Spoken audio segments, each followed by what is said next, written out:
राघव चड्ढा ने क्या जिस थाली में खाया उसी में ही छेद कर दिया? क्या वाकई में राघव चड्ढा ने केजरीवाल को धोखा देकर पीठ में छुरा भोंकने का काम किया? और क्या वाकई में राघव चड्ढा ने बीजेपी के साथ कोई डील कर ली और उससे वो पर्दा उठ गया? समय रहते अरविंद केजरीवाल ने बीजेपी के साथ ही क्या कोई बड़ा खेल कर दिया? राघव चड्ढा जानते ही होंगे आप, इनको जानते हैं ना?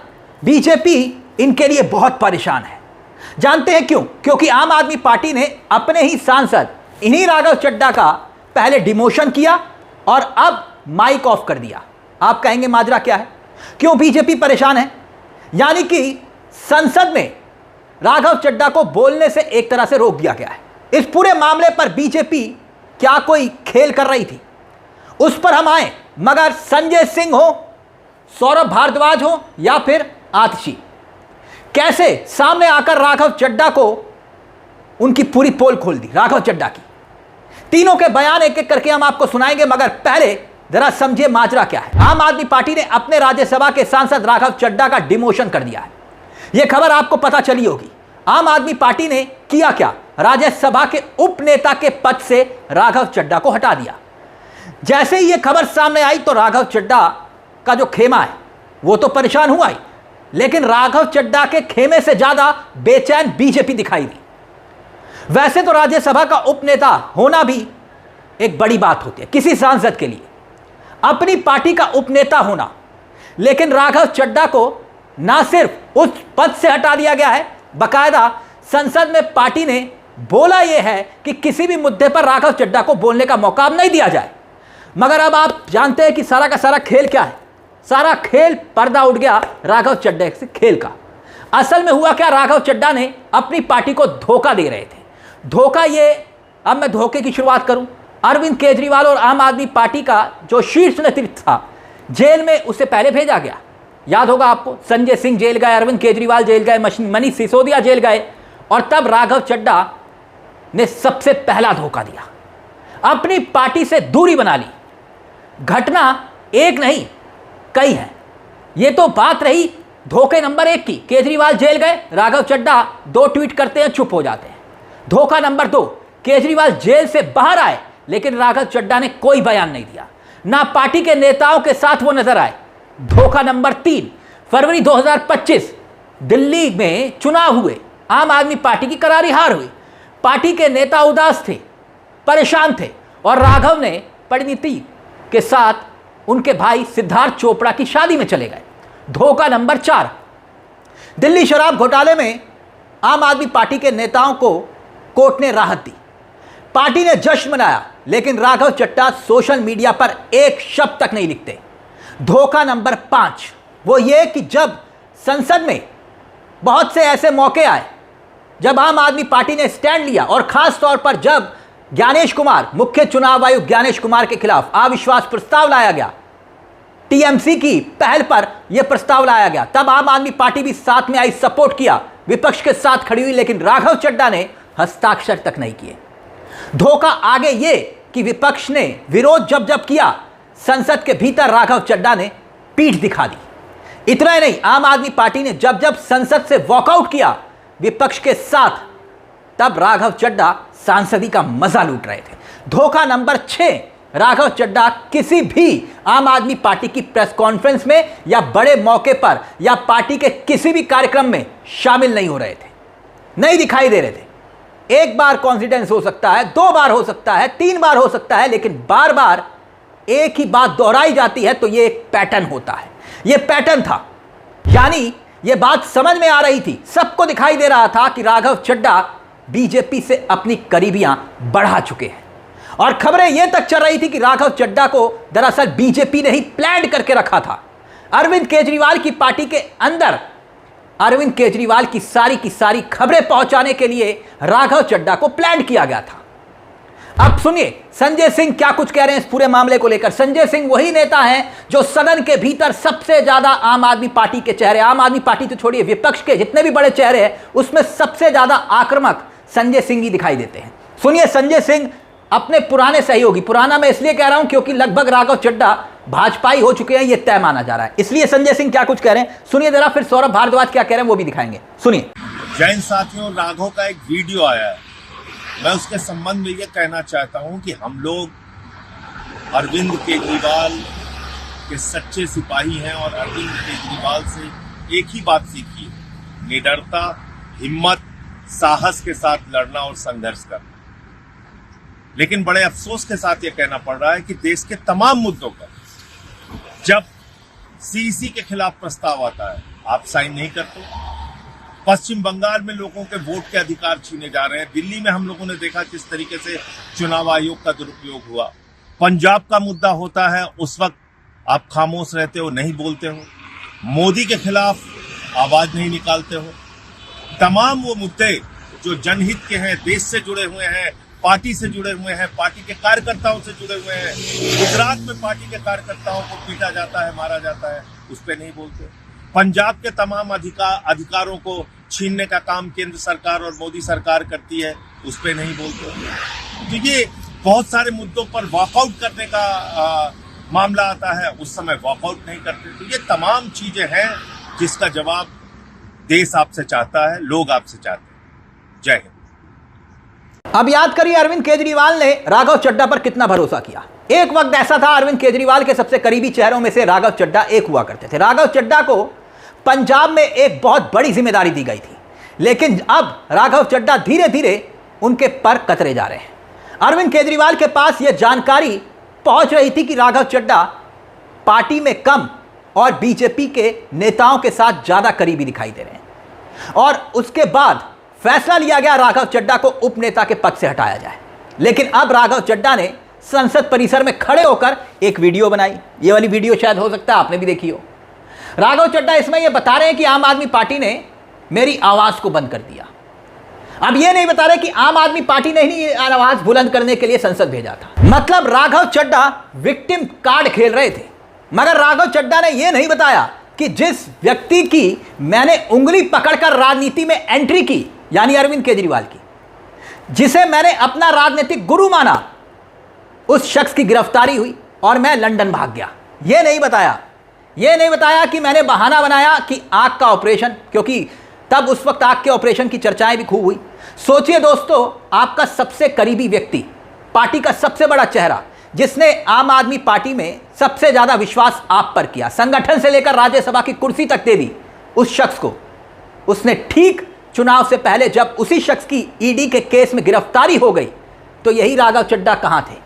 इनको कहां होना चाहिए था? मगर राघव चड्ढा 9-2-11 हो गए। वहीं राघव चड्ढा के सहयोगी और आम आदमी पार्टी के राज्यसभा के सांसद संजय सिंह राघव चड्ढा को यही बात सुना रहे थे कि भाई आपने गलत किया। लेकिन अब सुनिए सौरभ भारद्वाज क्या कुछ कह रहे हैं कि क्या वाकई में कोई डील हो चुकी है। सुनिए सौरभ भारद्वाज की बात। राघव भाई, अभी आपका वीडियो देखा, हम सब लोग अरविंद केजरीवाल जी के सिपाही हैं और हमने तो एक ही बात सीखी थी, जो डर गया समझो मर गया। हम सबको तो लोगों के मुद्दे उठाने थे सरकार की आंख में आंख डाल के। पिछले कुछ दिनों में हमने देखा, जो भी कोई सीरियस मुद्दे सरकार के खिलाफ उठाता है, सरकार से प्रश्न पूछता है, लोगों की बात करता है, सरकार डिक्टेटर की तरह उसको तमाम सोशल मीडिया पर बैन कर रही है। चाहे वो ट्विटर हो, चाहे वो फेसबुक हो, चाहे वो यूट्यूब हो, सब जगह बैन किया जा रहा है। FIR दर्ज कराई जा रही है, मुकदमे किए जा रहे हैं। सरकार को इससे कोई फर्क नहीं पड़ता कि कोई सॉफ्ट PR अपनी पार्लियामेंट में करे, क्योंकि पार्लियामेंट में एक छोटी सी पार्टी का बड़ा लिमिटेड टाइम होता है। उसमें अगर कोई समोसों की बात उठा रहा है तो उससे ज़रूरी है कि देश के बड़े मुद्दों की बात उठाएं। पूरे देश में हमने देखा, हर राज्य में चुनाव से पहले सही लोगों के वोट काटे जाते हैं और नकली और झूठे वोट बना के सरकार पूरी बेईमानी के साथ सिस्टम पे कब्जा करके चुनाव जीत रही है। वेस्ट बंगाल में भी यही हो रहा है। अभी सारे विपक्षी पार्टियों ने CEC को इम्पीच करने के लिए मोशन लाना चाहा, आपने उसको साइन करने से मना कर दिया।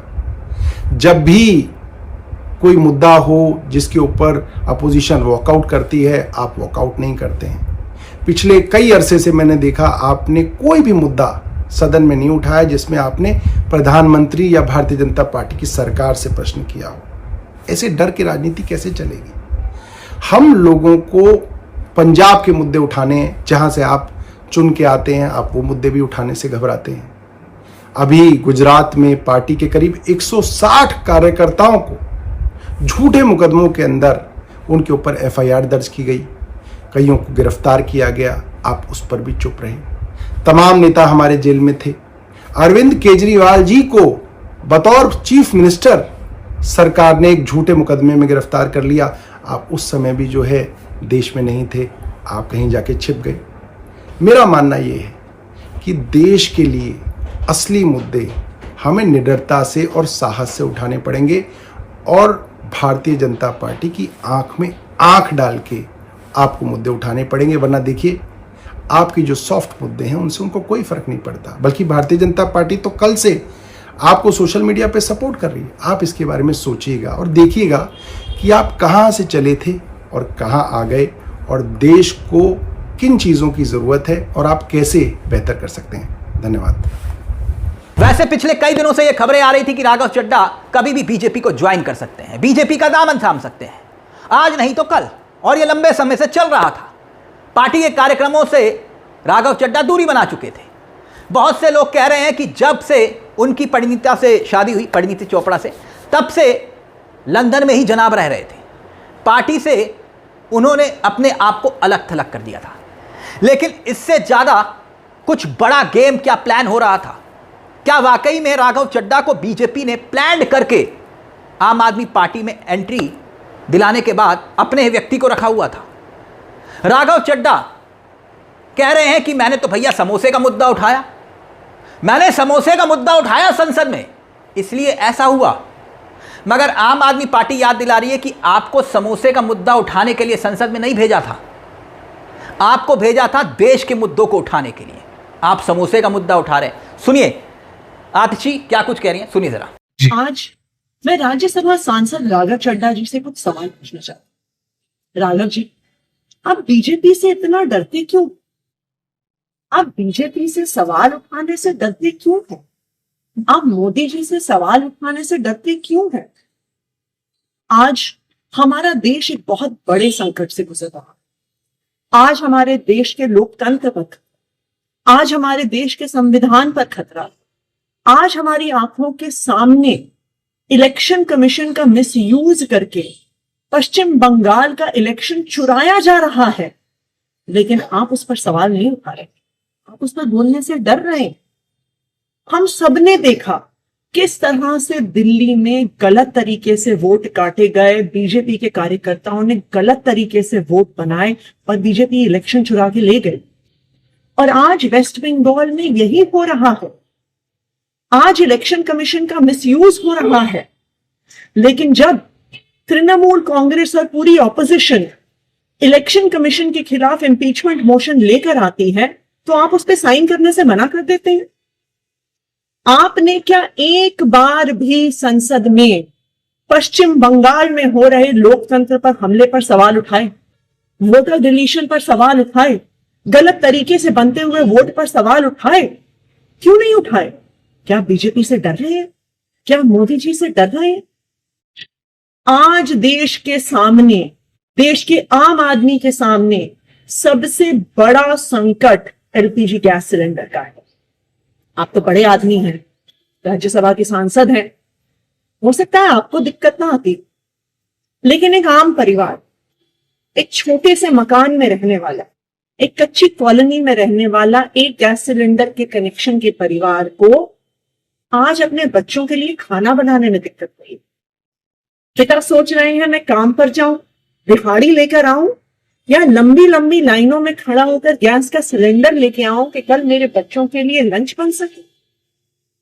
जब आम आदमी पार्टी ने पंजाब में, दिल्ली विधानसभा में सिलेंडर का सवाल उठाया, जब आम आदमी पार्टी के सांसदों ने एलपीजी सिलेंडर का मुद्दा उठाया, और आपको जब एलपीजी के मुद्दे पर बोलने के लिए कहा गया, तो आप चुप रह गए। आप मोदी जी से डर गए क्या? आज इस देश में हर इंसान को यह तय करना होगा कि क्या वो मोदी जी के साथ है या वो संविधान के साथ है, लोकतंत्र के साथ। मुझे याद आ रहा है जब अरविंद केजरीवाल जी गिरफ्तार हुए थे, हम सब सड़कों पे खड़े होकर लड़ रहे थे, पुलिस हम पे लाठियां चढ़ा रही थी, हमें घसीट घसीट कर पकड़ कर लेके जा रही थी। दिल्ली के अलग अलग थानों में, कहीं नरेला में, कहीं बवाना में हम जीते हुए, हम रोज सड़कों पे लड़ रहे थे। आप तब लंदन में, आपने हमें बताया कि मेरी आंख का ऑपरेशन हो रहा है इसलिए मैं लंदन में। हमसे मीडिया ने बहुत सवाल पूछे, बार बार हमने मीडिया को कहा कि नहीं नहीं, राघव चड्ढा जी डरे नहीं हैं, उनकी आंख में प्रॉब्लम है, वो अपना ऑपरेशन करवाने हैं। लेकिन आज राघव जी, मेरे मन में भी ये सवाल आ रहा कि जब अरविंद केजरीवाल जी गिरफ्तार हुए तब भी आप बीजेपी से डर गए, तब भी आप मोदी जी से डर गए, क्या आप डर के लंदन भाग गए? देखिए, हो सकता है कि आप मोदी जी से डरते, हो सकता है आप जेल जाने से डरते, लेकिन हम अरविंद केजरीवाल के सिपाही हैं। हम ना बीजेपी से डरते हैं, ना मोदी जी से डरते हैं, ना उनकी एजेंसी से डरते हैं, ना जेल जाने से डरते हैं। इसलिए हम इस देश के आम आदमी की आवाज उठाते आए हैं, इस देश के आम आदमी की आवाज उठाते रहेंगे, इस लोकतंत्र के लिए आवाज उठाते आए हैं, लोकतंत्र के लिए आवाज उठाते रहेंगे। राघव जी, मोदी जी से डरने से, बीजेपी से डरने से संविधान नहीं बचेगा, लोकतंत्र नहीं बचेगा। आज आपको यह तय करना है कि क्या आप संविधान। साफ है कि राघव चड्ढा जिस पार्टी से आए, जिस पार्टी ने उनको सब कुछ दिया, राघव चड्ढा ने उसी को ही दगा दे दिया।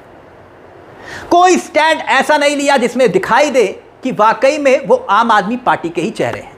अरविंद केजरीवाल सोचिए ज्ञानेश कुमार को लेकर कितना एग्रेसिव रहते हैं चुनाव आयोग पर, लेकिन राघव चड्ढा शीशे की तरह साफ दिखाई दे रहा था कि राघव चड्ढा आम आदमी पार्टी के सिर्फ और सिर्फ बैनर तले खड़े हैं, लेकिन उनका मन और आत्मा कहीं और है। अब सवाल उठ रहे हैं कि क्या बीजेपी से कोई बड़ी डील हुई है? सवाल अरविंद केजरीवाल, क्योंकि किसी भी तरह से किसी भी एक शख्स को अपनी पार्टी में क्यों रखेंगे अरविंद केजरीवाल, जिनके ऊपर अरविंद केजरीवाल को शक हो, आम आदमी पार्टी के खुद के कार्यकर्ताओं को शक हो कि यह बीजेपी द्वारा प्लान्ड हो सकता है। अच्छा, बड़ी अजीब सी बात है दोस्तों, अरविंद केजरीवाल की पार्टी तो राघव चड्ढा को जवाब दे रही है, ये तो हमने आपको दिखाया, लेकिन राघव चड्ढा के लिए प्यारी प्यारी मीठी मीठी बातें कौन कर रहा है? भाजपाई कह रहे हैं कि भाई राघव चड्ढा के साथ गलत हो रहा है। बताइए, मतलब राघव चड्ढा को भेजा किस पार्टी ने, और वो अपनी पार्टी के साथ धोखा कर रहे हैं, और पार्टी स्टैंड ले रही है तो पीड़ा बीजेपी को हो रही है। क्या राघव चड्ढा कॉम्प्रोमाइज हो चुके हैं? क्या वाकई में राघव चड्ढा की बड़ी डील हुई है बीजेपी के साथ? तभी तो जनता पूछ रही है, पार्टनर तुम्हारी पॉलिटिक्स क्या है? इस पूरे मुद्दे को लेकर अपनी राय हमें कमेंट बॉक्स में जरूर दीजिएगा। मुझे तिलक चावला को दीजिए इजाजत। एक छोटी सी दरख्वास्त, चैनल को सब्सक्राइब जरूर कर लीजिएगा। मंच आप ही का है, जहां हम सिर्फ खबर नहीं दिखाते बल्कि खबर के पीछे की खबर भी बताते हैं। नमस्कार, जय हिंद, जय भारत।